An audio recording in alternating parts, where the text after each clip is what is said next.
It's an amazing opportunity. Before coming here, I had the word with my daughter, because I tell her every time when I'm traveling, where I'm going, and said I'm going to Israel and Tel Aviv, and she's so upset that I didn't bring her with me.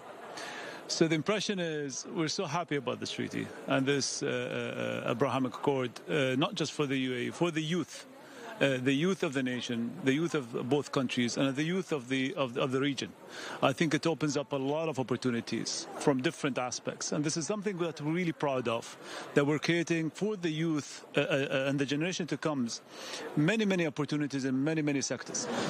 How do you foresee this relationship developing? Where do you see it going in the next year, in the next 5 years, in the next 10 years? I think this relationship will open a lot of opportunities in many sectors, in many areas. It will foster, of course, we are in the COVID-19 pandemic issues, and we need to really look to work together to find ways to combat the pandemic together. And I think this relationship will even go further. The most important part, I think, for us is tourism. We haven't spent our vacation this summer, couldn't travel. I think travel is important sectors to bring back, and we need to meet and understand cultures. We need to see places in both countries. And I think it's important to really touch base with that. Culture is the most important, I think, aspect to look into and learn from it and learn from each other. So just on that topic, what sectors should we look at to see the immediate impacts of these relations?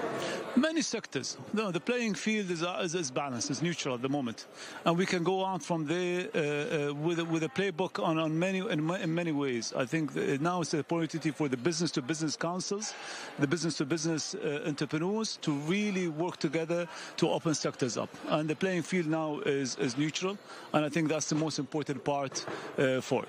And do you think security sector is in that as well? Well, everything is on the table at the moment, and I think that's the most important part. And it's up to the businessmen to actually take this opportunity on and take it further.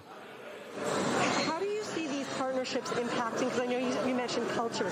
So how do you see it impacting the culture of both nations, both Israelis and citizens of the Emirates? Well, my daughter, my family wants to come, so this is something that we're so eager to come in and really learn about culture and really learn about different aspects, history, museums.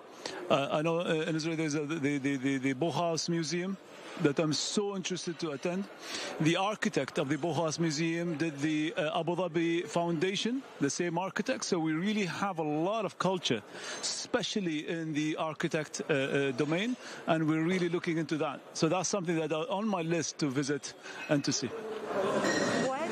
What do you think are the best cultural practices that Israelis should know when they want to go visit the UAE?